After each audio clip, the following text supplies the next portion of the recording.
하나님 말씀입니다. 고린도 전서 9장 3절부터 7절입니다.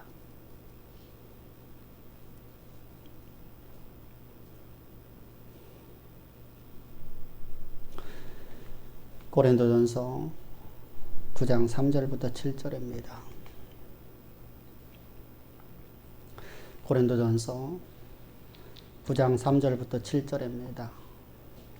나를 비판하는 자들에게 변명할 것이 이것이니 우리가 먹고 마실 권리가 없겠느냐.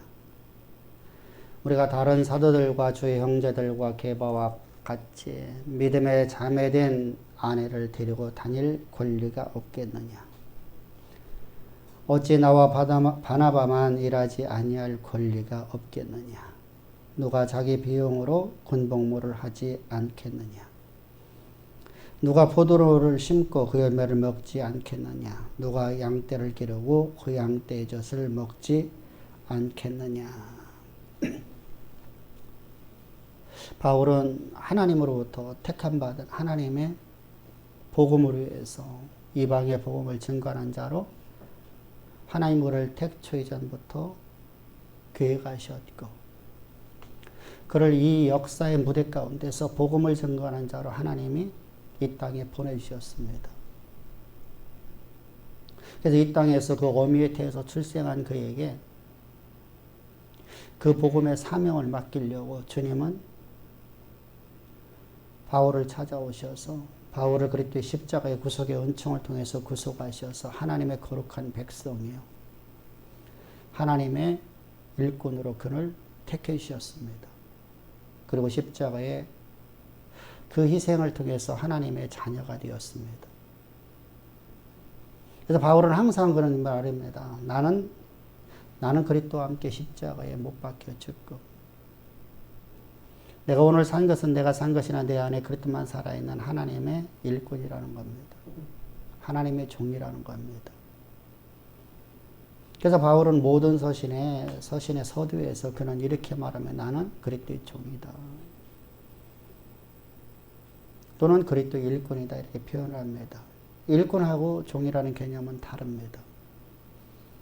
종은 노예입니다. 이 둘로서라는 단어는 철저하게 로마사에서 노예예요. 헬라어에서의 노예라는 단어는 단순하게 그냥 우리가 말하는 노예 개념이 아니라 그의 생사의 여탈권이 황제에게도 없어요. 황제도 내 노예를 함부로 죽일 수가 없어요. 내 부모도 내 종을 죽일 수가 없어요. 내 종에게 매를 가할 수도 없어요. 그러면 그것은 선을 어긴 것이 되어버려요.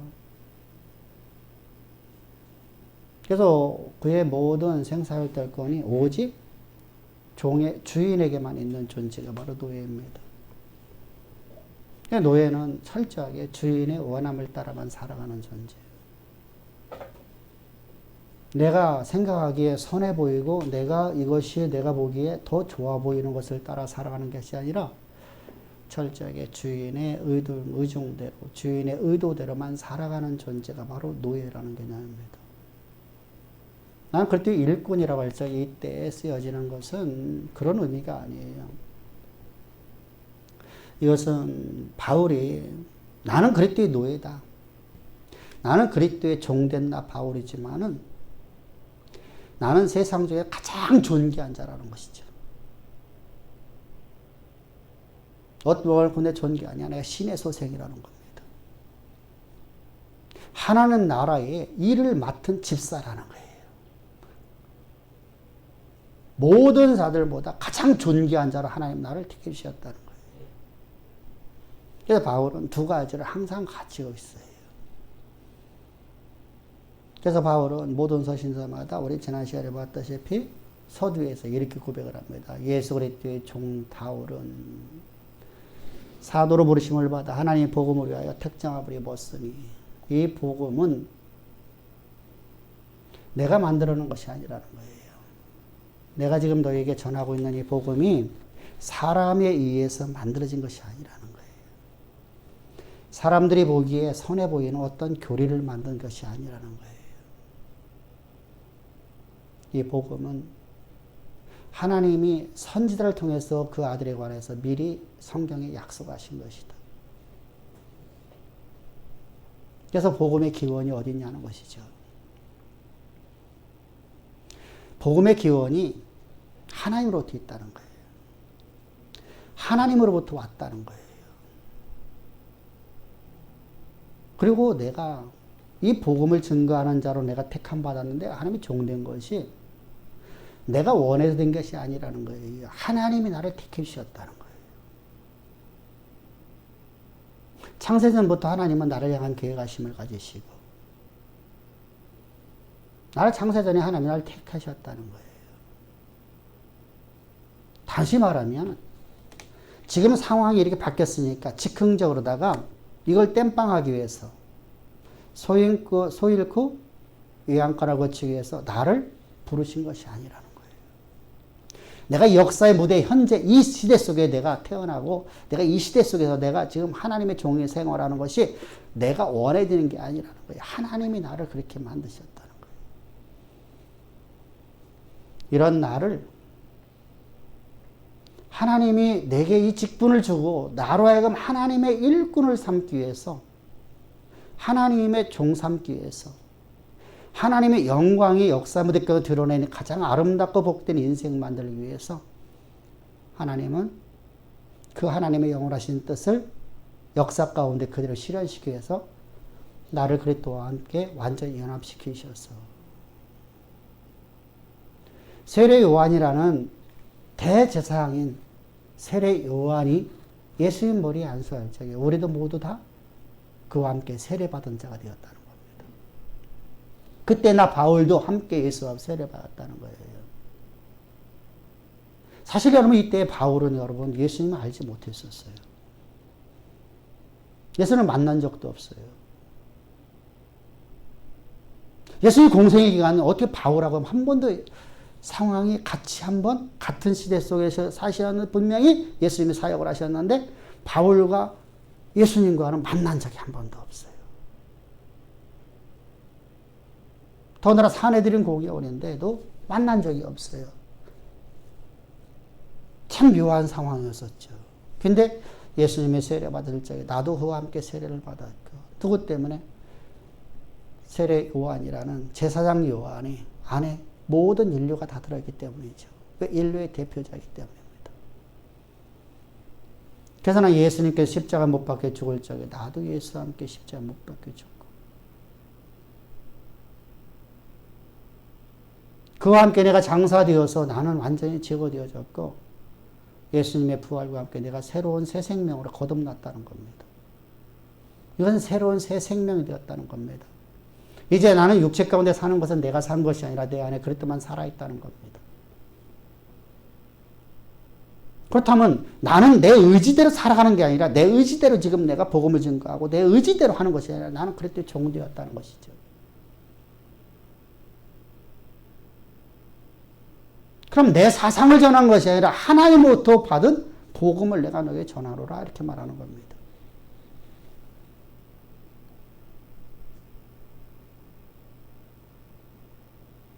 이렇게 바울은 철저하게 그리스도의 종으로 살아갑니다. 동시에 그는 가장 존귀한 자로서의 살아갑니다.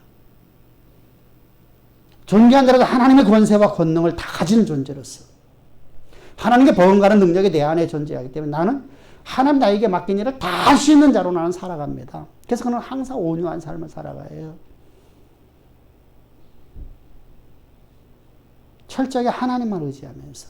그런데 오늘 본문을 보면 바울의 모습에서 온유함이 전혀 없어 보여요. 온유함이라는 단어가 뭐예요? 온유함이라는 것은 야생마가 길들이는 것이죠. 야생마가 여러분들 길들여질 적에 어떻게 길들여지죠? 야생마를 잡아갖고 입에다 재갈을 물리죠. 그리고 계속해 채찍질을 하고 그가 길들여지면 이제 재갈을 물린 그 말은 주인의 말에 철저하게 따라가죠. 주인이 일리 가라면 일리 가고 저리 가라면 저리 가는. 그게 내가 원하는 방향으로 갈지를 않아요. 내 시간이 없어요. 내가 아무리 피곤하더라도, 내가 아무리 지금 힘들더라도 주인이 말을 올라타고 끌고 가면 가야 되는 거예요. 내 상황은 전혀 관계없어요. 내가 밥을 먹다가도 주인이 나를 갖다 불러가면 나는 불려가야 돼요. 이것이 바로 야생마가 길들여진 것이죠. 이야기는 무슨 말이죠? 주님이 일하실 때 나는 항상 기다리고 있는 거예요. 대기하고 있는 거예요. 그래서 주님이 일하실 때 기다리는 사람이 바로 온유한 자다. 그래서 모세가 온유하기가 승하더라. 자기를 갖다 비방하고 자기의 직분을 갖다 뺏으려고 하고 너만 하나님 음성 듣냐? 우리도 하나님 음성 듣는다. 그런 아론하고 미리암이라는 형하고 누나의 반발 앞에서 그는 하나님이 판단하시리라. 하나님이 판단하시리라. 그런 하나님이 일하실 때 기다렸어요. 그래서 하나님께서 일하시셔야죠. 그러면서 하나님 말씀하시죠. 온유하기가 온지면에 가장 승한 사람이 바로 모세니라. 내 앞에서 온전한 종으로 살아가는 사람은 모세밖에 없다는 겁니다. 이렇게 평가를 받게 되었습니다. 하나님으로부터. 근데 오늘 본문을 보게 되면 이렇게 말씀을 하고요. 나를 비판하는 자들에게 별명할 것이 이것이니. 여기서 비판하는 단어는 여러분 단순하게 비판하다 개념이 아니에요. 이건 법정 용어처럼 법정입니다. 법정. 우리가 법정에 범죄자가 쓰면은 이렇게 말하죠. 단답형으로 말하십시오. 했습니까? 안 했습니까? 아, 그것은 이렇게 해서 했는데요. 아니, 그걸 했냐, 안 했냐만 말하십시오. 집요하게 추궁을 하죠. 또 그걸 집요하게 추궁하기 위해서 막 조사를 많이 하죠. 예, 아주 엄밀하게 조사를 쌓아고서 검사들이 여러분들 범죄들을 갖다가 판사 앞에서 뭐 하죠? 완전하게 이 사람은 이러한 범죄를 했다는 것만 증거를 하려고 하죠. 이 사람이 어떤 상황에 의해서 어떤 상황 속에서 어떻게 이런 말을 했다고 말하지 않아. 이런 행동을 했다고요. 철저하게 그 사람이 범죄한 것만을 갖다가 추궁하는 겁니다. 바로 이것이 바로 비판이라는 단어예요. 그러니까 바울의 대적자들, 다른 복음을 전하는 사람들, 바울이 전한 복음을 훼손시키려고 하는 사람들은 지금 바울에 대해서 계속 비판한다는 거예요. 뭐 한다는 것이죠? 검사가 추궁하듯 추궁하고 있다는 거예요. 그렇게 하는 이유가 뭐죠? 성도들로 하여금 바울의 사도권을 의심하게 만들려고 하는 거예요.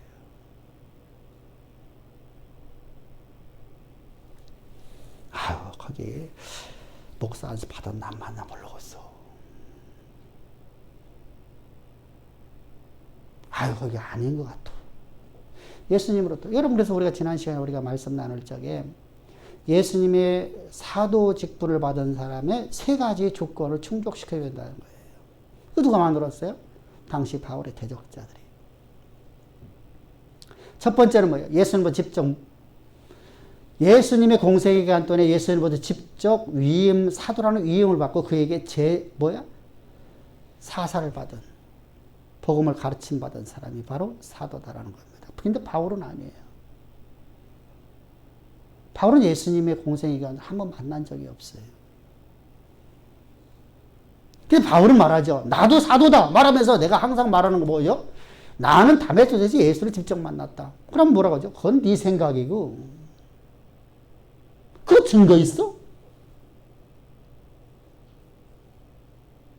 그거 증거 있냐는 거예요. 증거 있냐는 거예요. 네가 예수님을 직접 만난 걸 네가 증거를 내보여라. 그러면 내가 이게 검사들이 하는 짓이요. 바울의 사도권을 갖다가 사람들을 또 부인하게 만들려는 거예요. 바울의 사도권을 갖다가 의심사게 만들려는 것이죠. 두 번째는 뭐였었죠? 기사와 이적과 표적이 나타나냐는 거예요. 근데 바울의 삶 속에서 이적이 나타났어요. 그의 삶 속에서 여러분들 귀신이 떠나고 병든 자가 치유되는 역사가 나타났죠. 그 근데 여러분들은 이 검사는 항상 이제 세 가지를 충족시켜야 된다. 한 가지만 되면 안 된다. 그럼 세 번째는 이것도 안 맞지 않느냐. 세 번째는 뭐예요? 성공했냐는 거예요. 사역에 성공이 있었냐는 거예요. 예루살렘 교회에서 하루에 3,000명, 5,000명씩 전도되었다. 근데 바울이 진정으로 하나님의 사람이었다면, 성령의 감화 감동 받은 사람이었다면, 성령의 사람이었다고 하면은 왜 이렇게 쪼그라마는 50명도 안 되는, 60명도 안 되는 이 자그마한 교회에 다니느냐는 겁니다. 성령의 역사가 있다면 대형의 역사가 나타날 거 아니냐? 라고 주장을 하죠.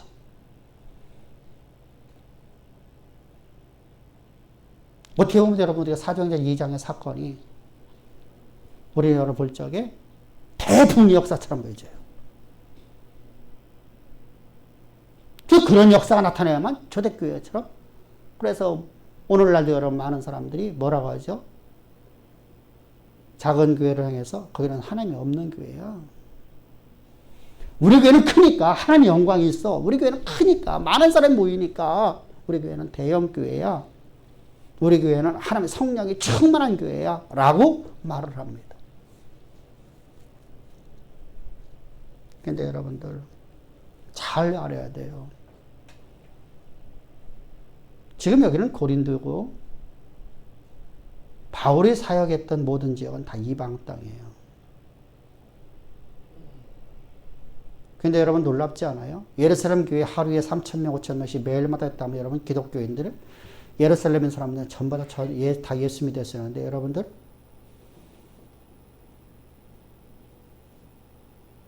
말이 안 맞죠? 뭔가 이런 말이 안 맞잖아요. 지금 여러분 뭐였어요? 예루살렘에 여러분 지금 가장 많은 여러분들 오늘날 여러분들 아니 과거로부터 지금까지 가장 많은 종교를 가진 사람이 누웠던 거예요? 이슬람이죠. 이해가 되지 않죠. 왜 그렇게 되냐는 것이죠. 하루에 3,000명, 5,000명씩 여러분 날마다 부흥됐다고 하면 근데 여러분 이거 우리가 잘 알아야 돼요. 지금 여러분들 사도행전 2장 사건에 이 사건의 연장선에 하루에 3,000명, 하루에 5,000명이 그들이 세례를 받았다고 하는 이 사람들은 누구냐는 것이죠.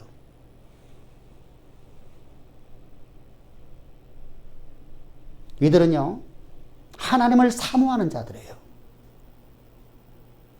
이방인들처럼은 여러분들 하나님을 알지 못하는 사람들이에요. 이들은 하나님을 사모하는 사람들이에요. 얼마만큼 사모하는 줄 아세요?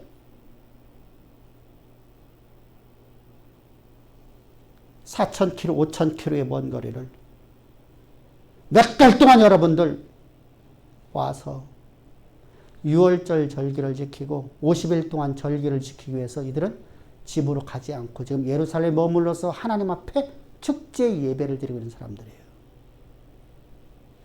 비록 여러분 그들은 여러분들 복음을 몰랐지만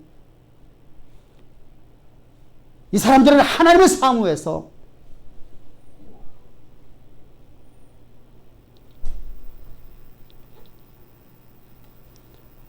지금 우리가 여러분들 코로나가 끝났다고 생각합시다. 코로나 사건이 끝나서 우리 교회가 부흥회를 한다고 생각합시다.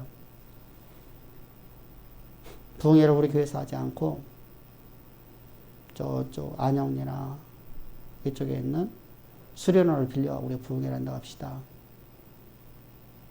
깊은 산속에 들어가고 여러분들 직장 안 나오고 사업장 문 닫고 일주일 동안 여러분들 집회 참석할 수 있는 사람 몇 명 있겠어? 손 들어 보셔봐.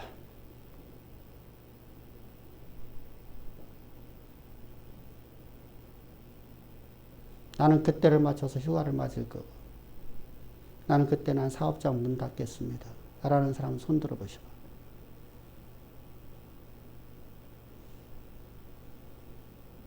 본교회에서 하더라도 부흥회 하더라도 몇 명 안 모여. 그래서 우리 여러분 부흥회도 안 하죠.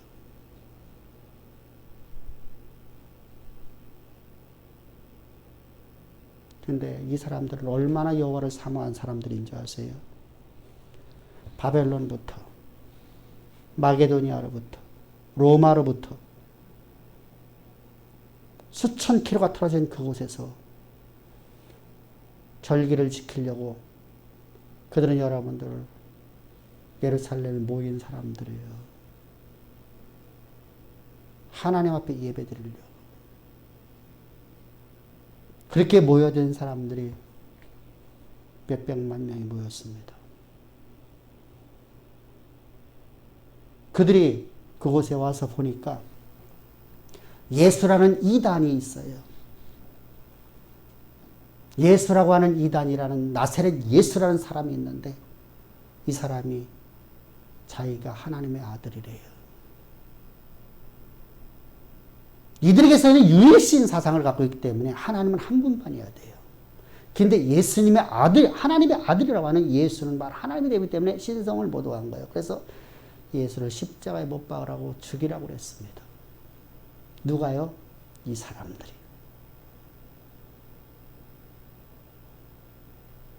그런데 제자들이 오순절날 마가다락방에 있다가 그들이 성령의 감화감동을 받고 그들이 입을 열어서 복음을 증거합니다. 복음을 증거하면서 이렇게 말 너희가 죽인 예수가 바로 하나님이시라는 겁니다. 그분이 바로 창조주랍니다. 그 증거로서 내가 너희에게 예수님이 바로 부활하셨다. 근데 여러분 이들은 부활 사건을 다 알고 있습니다. 근데 부활 사건을 아는데 누구나 다 여러분들 내가 죽인 그가 하나님이라는 것을 저들은 인정을 할 수 없었어요. 근데 그걸 저들의 심령을 찔렀습니다. 그러자 저들은 하나님을 사모하던 저들에게 하나님을 우리가 죽였으면 우리가 어찌할까? 저들의 상상할 수 없는 큰 충격이 들어왔습니다. 오한마의 머리를 맞은 것과 똑같습니다. 상상을 할 수 없는 충격. 내가 죽인 그 예수가 바로 하나님이라니, 그분이 창조주라니, 그분이 우리 구원자라니, 그분이 우리 메시아라니, 그럼 우리가 어떻게 하면 되냐?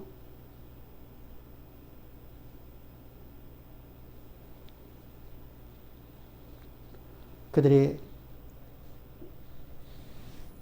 그런 그들을 향해서 여러분들이 이제까지 섬기던 방식을 바꿔야 됩니다. 여러분들의 율법의 행위로 구원받는 게 아닙니다. 예수 그리스도의 십자가의 복음을 통해서 여러분들 하나님의 거룩한 백성 되어지고 하나님의 백성된 여러분들이 이제 예수의 십자가의 보혈을 힘입어서 여러분 낱낱이 있는 모든 죄도 사함받습니다. 그러므로 내가 오늘 범죄하는 것에 대한 대가가 얼마나 중요한가를 생각하십시오. 그래서 여러분들은 하나님의 율법을 이제부터 구원의 조건으로 하는 게 아니라 하나님 내게 베푸는 은혜가 너무 감사해서 내가 율법을 지키는 사람이 되어야 됩니다. 라고 사도를 통해서 가르침을 받게 됩니다. 이 가르침을 받고 나서 이들은 다 떠났습니다. 예루살렘은 여러분들 저도 가보지 못했습니다만 우리가 방송을 통해서 성지순례라는 방송을 통해서 봤습니다.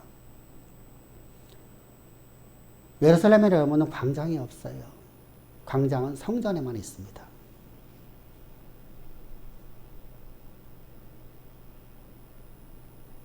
길은 여러분들 사람이 5명이 여러분들 나라에 있어서 갈 수가 없는 도로예요. 골목이에요. 3m가 안 됩니다. 골목폭이. 한 집에서 여러분 10,000명 이상 모여서 예배드릴 수 있는 공간이 있을까요? 없을까요? 아무리 큰 집도 안 됩니다.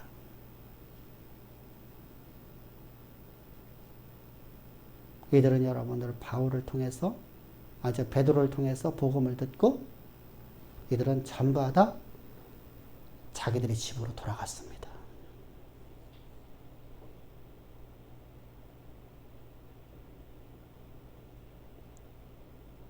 그것이 여러분들 각 지역에 인도에서 온 사람들에게는 인도에 가서 교회가 세워졌고 훗날 여러분 도마가 그곳에 들어갔을 적에 교회는 이미 있었습니다. 로마에 온 사람은 로마에, 바벨론에서 온 사람은 바벨론에 가서 저들이 회당에서 말씀을 가르치고 그곳에 교회가 되어졌습니다.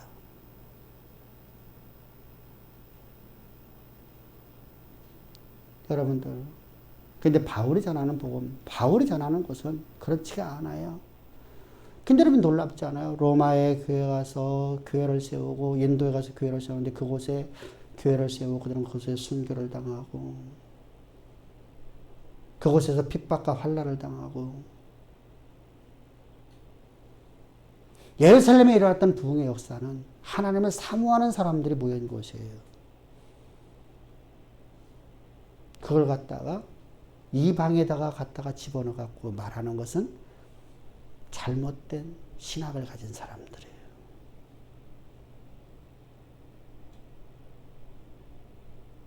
그래서 바울은 그렇게 변명을 하는 겁니다. 변명은 뭐예요? 변호한다는 거예요.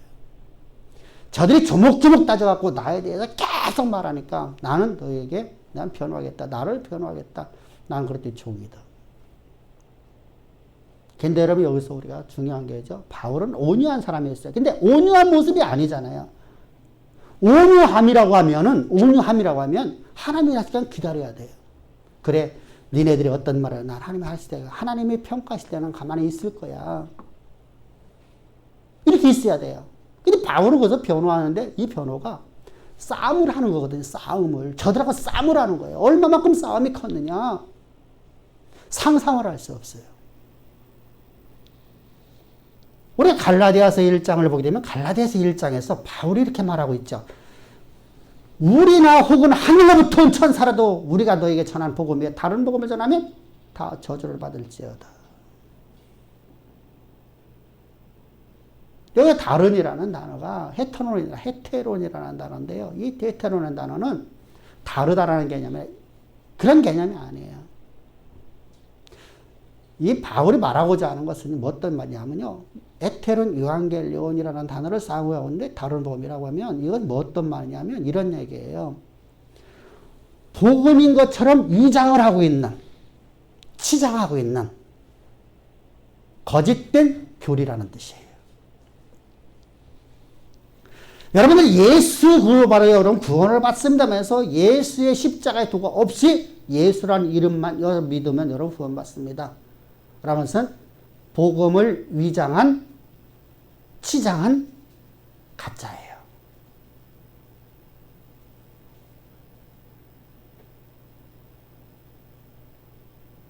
여러분들 예수라는 하나님을 믿으십시오.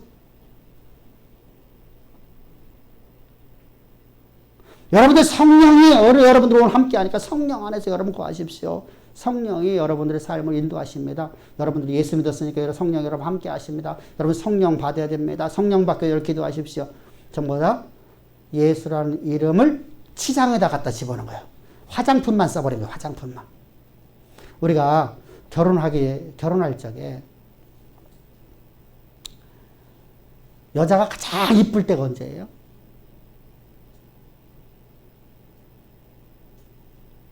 저는요, 연예인들을 몇 명 만나봤거든요. 옛날에.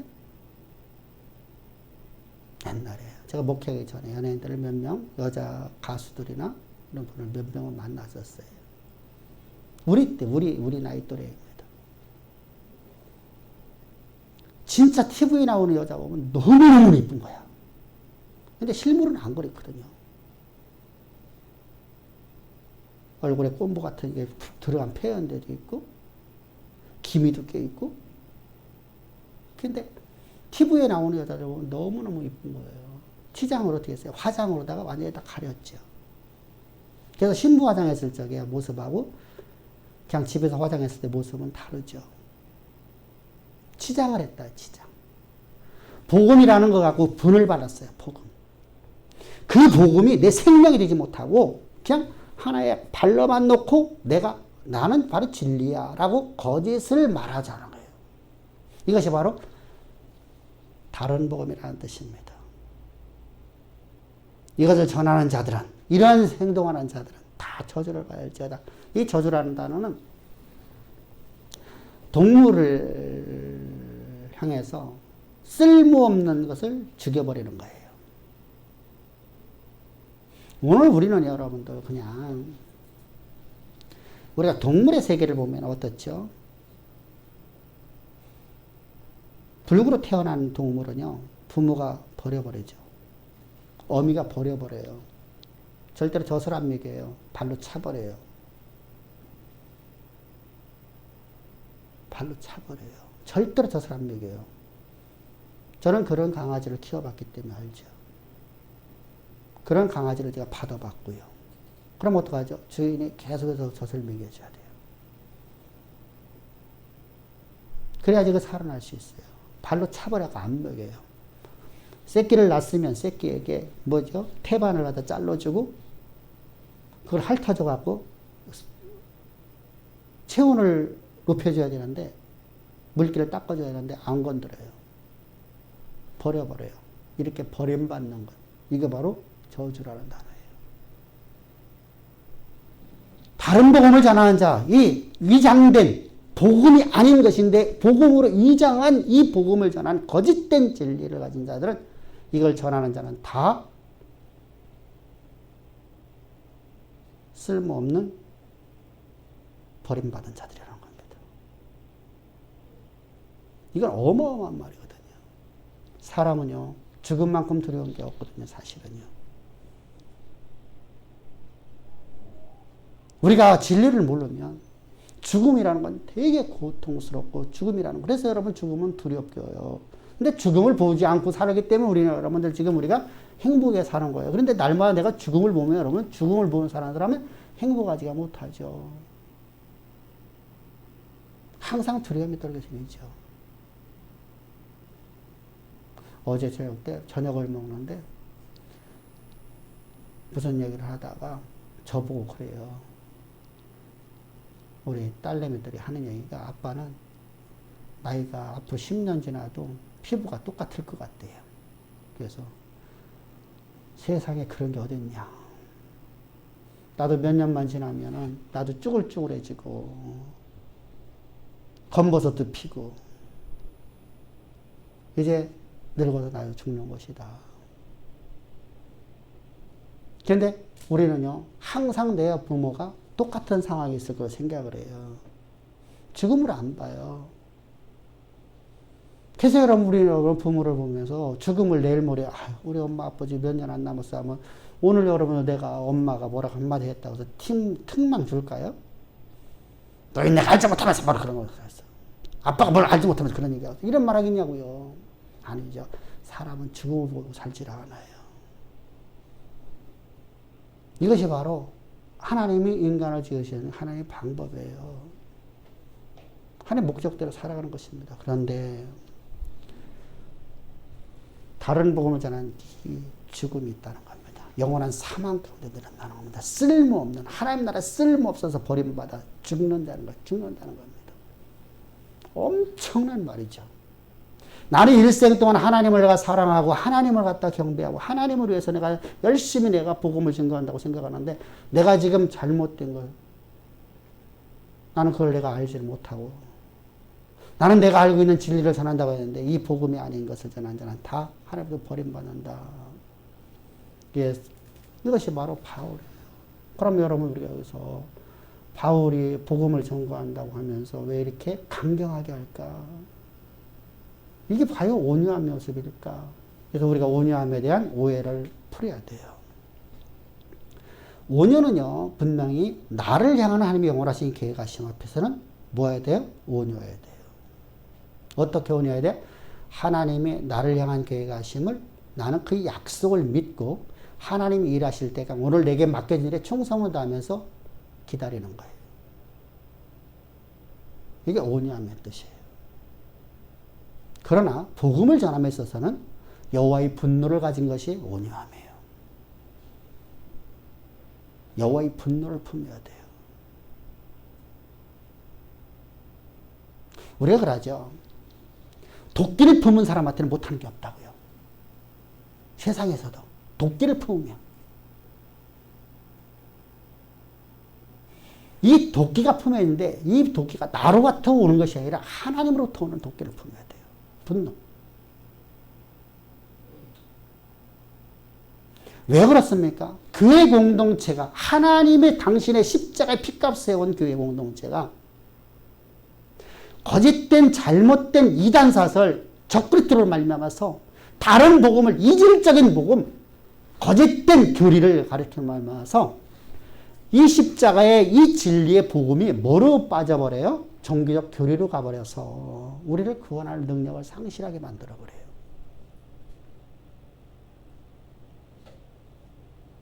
그래서 바울은 여러분들 그들에 의해서 아주 철저하게 여호와의 분노를 품어내는 겁니다. 하나님의 십자가의 핏값으로 세운 교회가 그리스도로 떨어지게 만드는 일을 하거든요. 하나님보다 끊어진 자를 만들어버리거든요.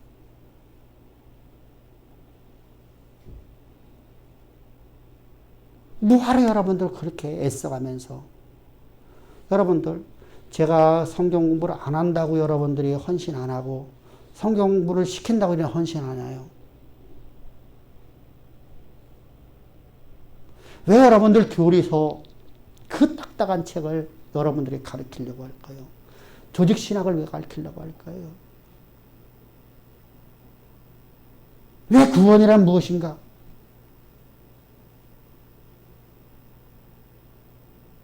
왜 성경 배경학? 뭐하러 가르치려고 할까요?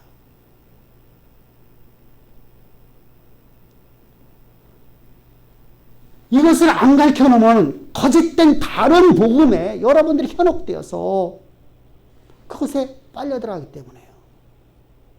그렇게 끊어진 자가 되기 때문에요. 그래서 바울을 통해서 하나님께서는 바울을 여러분 계속 너희는 가르치라, 사역자는 가르치기를 잘하라 이렇게 말하는 겁니다. 그러면서 뭐죠? 거짓된 것은 아주 강하게 저주를 하라는 거예요. 저주하라는 거예요. 다른 복음을 전하는 자는 다 저주를 받을지어다. 저주를 받을 것이 아니라 저주를 받을지어다입니다. 하나님의 여호와의 분노를 쏟아붓는 겁니다. 히브리서 기자는 더 심각한 말을 하죠. 하나님의 아들을 짓밟고 자기를 거룩하게 한 언약의 피를 부정한 것을 여기고 다른 방법으로 구원했다고 하는 것을. 예수의 십자가의 그 놀라운 능력과 십자가의 보혈의 능력으로 우리가 하나님의 거룩한 백성 되어지고 거룩한 백성 된 삶 속에서 내가 범죄하는 모든 나눠지는 모든 죄의 사함이 예수의 십자가의 피로서 흘리는 그 피로 말해서 네 죄 사함 받았다는 그 약속을 파괴시키는 모든 날. 언약의 피를 부정한 것으로 여기는 자. 부정하게 게 뭐예요? 그것이 말이면 다른 방법이 있다는 거예요. 다른 방법. 그런 자들이 받을 당연히 형벌이 얼마나 중요한가. 너희는 깊이 생각을 하는 겁니다.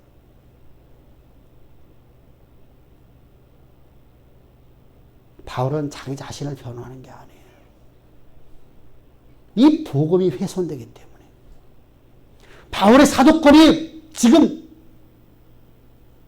의심이 되어지고 성도들에게 의심되어지고 성도들 중에서 바울의 사도권을 부인하게 되면 바울이 전한 복음은 바울의 사상이 되기 때문입니다. 그래서 바울은 자기 자신에 대해서 지금 변호를 한다고 하는 것이 사실은 복음을 위해서 변호하는 거예요. 여호와의 분노를 가지고.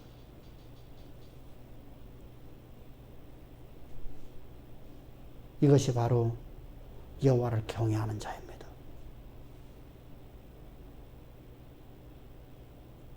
오늘날 여러분들 종교다원 시대 속에 살아갑니다. 어느 교단도 어느 교회도 교리가 없어요. 구원의 교리를 몰라.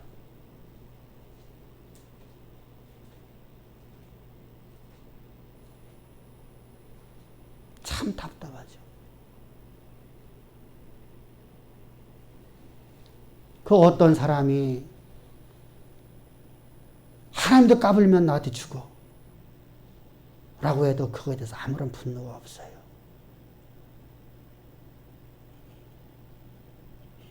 예수는 창녀 마리아의 남편이라고 말해도 아무도 분노가 없어요.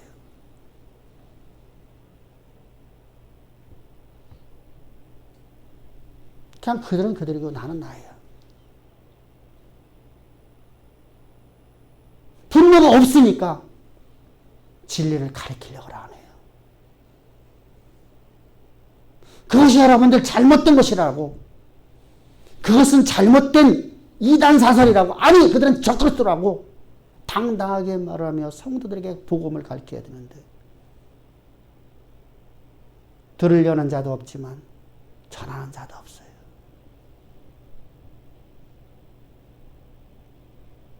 뭘 알면 뭐예요? 그냥 여러분들 열심히 믿고 교회에다가 헌금만 많이 하면 돼요.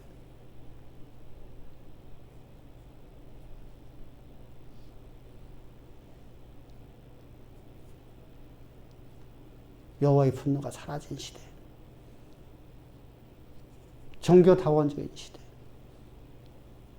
거기도 구원 있고 저기도 구원 있고 그러니까 어느 교회든 우리가 교리를 다 하나로 합쳐갖고 그냥 하나가 되자.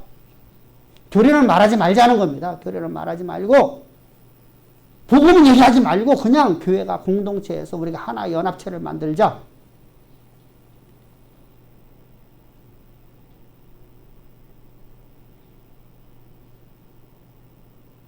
거기에 내가 간사된 것이 영웅이 되어지고 그게 선각자라고 생각하는 이 시대.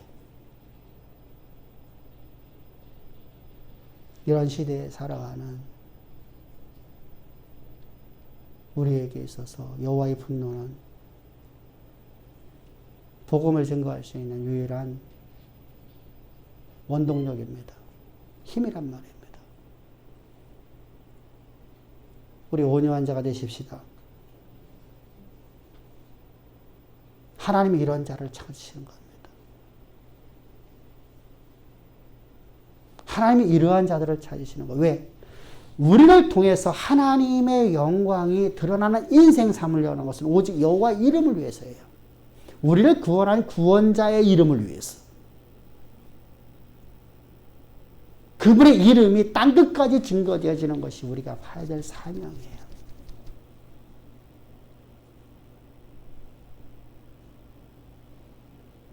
미얀마에 신학교에 신대원이 세워졌습니다. 건물만 지어졌습니다. 미얀마 연합회에서 지어졌습니다. 학교 교실도 바뀌었습니다. 기숙사가 세워졌습니다. 파란색으로다가 색칠이 다 돼 있더라고요. 엊그저께 카톡을 받았습니다. 그들은 복음을 듣고 싶어서 우리나라 제주도에서 서울까지 5번을 왕복해야 될 거리로다 그들은 학교로 오는 겁니다.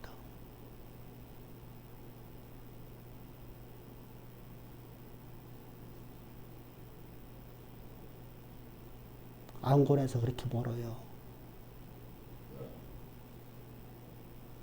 제주도에서 서울까지 5번을 왕복을 해야 되는 거리예요. 우리보다 6배 반이 커요. 안곤은 저쪽 밑에 남방 쪽에 있어요. 바닷가에. 필리핀 바로 앞에 낍니다. 여기는 지금 중국하고 붙어있는 지역입니다.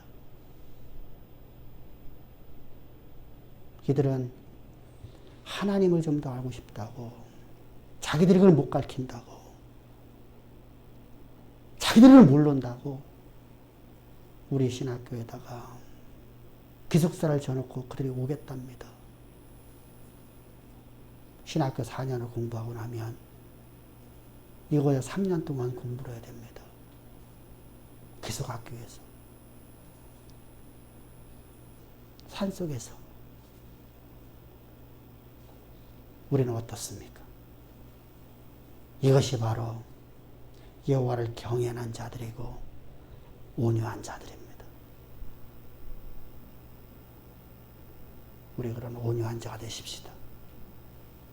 그래서 여러분들을 향한 모든 계획하심 역사 가운데 하나님의 약속의 말씀이 반드시 이루어지는 걸 믿고 오늘 우리는 복음을 위해서 여호와의 분노를 가지고 역사를 쓰고 만드는 가장 위대한 인생이 되어서 하나님이 여러분들의 이름을 들을 때마다 나는 주양의 성도들의 이름을 들을 때마다 입이 한방만에 커지는 하나님의 얼굴에서 웃음기가 흘러넘쳐 나는 기쁨과 하나님이 우리를 향해서 기뻐하는 감사하는 칭찬이 넘쳐나는 가장 아름다운 교회 성도들 되기를 주여 축복합니다. 기도드리겠습니다.